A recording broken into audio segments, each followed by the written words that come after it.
Imagine dedicar a vida inteira tentando entender algo que não tem fim.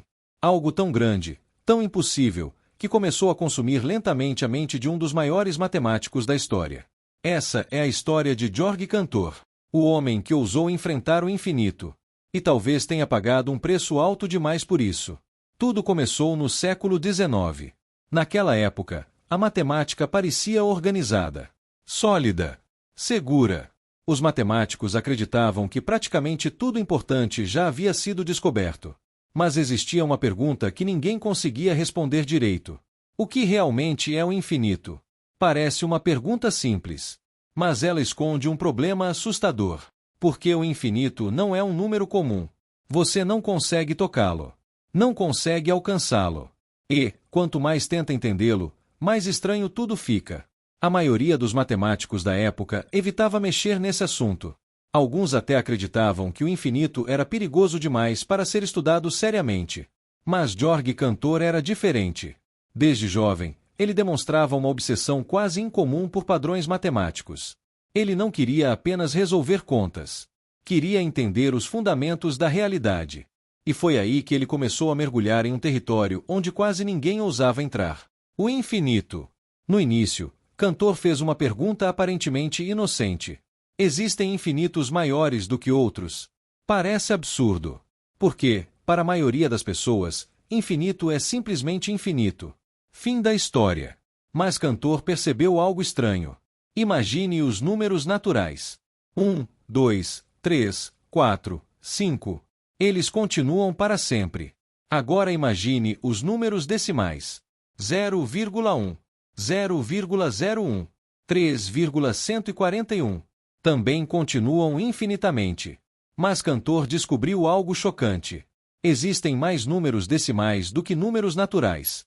Sim, mesmo os dois sendo infinitos. Isso parecia impossível. Como um infinito pode ser maior do que outro? Foi uma ideia tão perturbadora que muitos matemáticos da época simplesmente se recusaram a acreditar. Mas Cantor provou. E a prova era tão poderosa, tão elegante, que abalou completamente os fundamentos da matemática. Pela primeira vez na história, alguém estava organizando diferentes tipos de infinito. Era como descobrir que o infinito possuía camadas, níveis, tamanhos diferentes. A matemática nunca mais seria a mesma. Mas o problema começou exatamente aí. Quanto mais Cantor mergulhava nesse universo, mais isolado ele ficava. Muitos matemáticos passaram a atacá-lo. Alguns diziam que suas ideias eram absurdas. Outros afirmavam que ele estava destruindo a matemática. Um dos seus maiores críticos era Leopold Kronecker, um matemático extremamente influente da época. Kronecker desprezava profundamente as teorias de Cantor.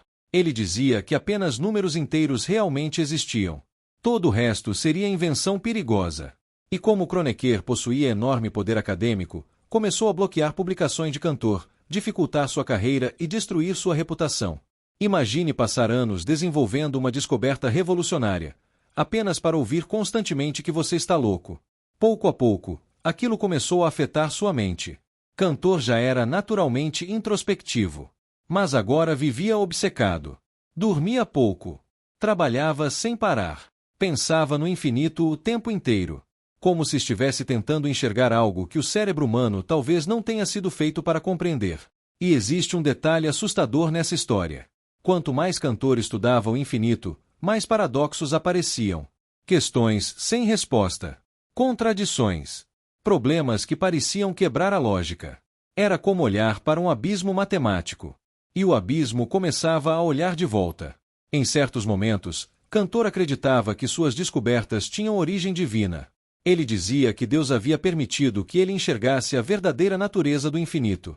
Isso fez com que muitos começassem a questionar sua sanidade mental. Mas talvez o mais impressionante seja que, apesar de tudo, Cantor continuava avançando. Mesmo isolado, mesmo criticado, mesmo mentalmente destruído. Ele continuava tentando entender aquilo que ninguém conseguia compreender. O infinito absoluto.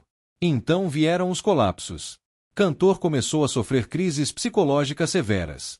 Passou períodos internado em hospitais psiquiátricos. Alternava momentos de lucidez com períodos profundos de depressão.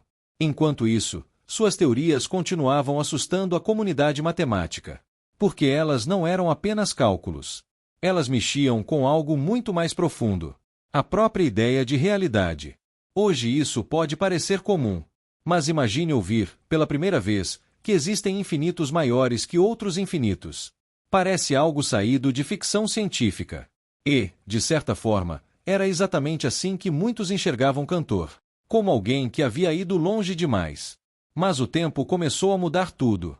Décadas depois, matemáticos perceberam que Cantor estava certo. Sua teoria dos conjuntos se tornou uma das bases da matemática moderna. Hoje ela influencia áreas como computação, física, lógica, inteligência artificial e até estudos sobre o universo. As ideias que quase destruíram sua vida acabaram revolucionando a ciência. E existe algo profundamente humano nessa história. Cantor dedicou sua mente inteira para tentar compreender algo infinito. Algo que talvez nunca possa ser totalmente entendido. E talvez seja justamente isso que torna essa história tão fascinante. Porque ela mostra até onde a curiosidade humana pode chegar. Às vezes, o desejo de descobrir ultrapassa os limites do conforto. Ultrapassa os limites da lógica. E, em certos casos, ultrapassa até os limites da própria sanidade. Hoje, quando ouvimos falar sobre infinito, geralmente pensamos apenas em algo muito grande. Mas Cantor enxergava algo diferente. Ele enxergava uma estrutura escondida dentro do impossível. Uma ordem dentro do caos infinito. E talvez o mais assustador seja perceber que ele estava certo. O infinito realmente possui níveis. Possui tamanhos diferentes. E isso ainda intriga cientistas até hoje. Agora imagine isso. Um homem sozinho. Sentado em silêncio. Tentando entender algo que nunca termina. Algo que não pode ser visto. Nem tocado. Nem alcançado. E mesmo assim, ele continuou. Porque algumas perguntas são fortes demais para serem ignoradas. Mesmo quando elas começam a consumir quem as faz. Se você gostou dessa história, compartilhe este vídeo com alguém que acha que matemática é apenas decorar fórmulas. E para conhecer mais histórias impressionantes, curiosidades matemáticas e conteúdos explicados de forma simples, acesse matematicahoje.blog. Porque, às vezes, por trás de uma simples equação, existe uma história capaz de enlouquecer gênios.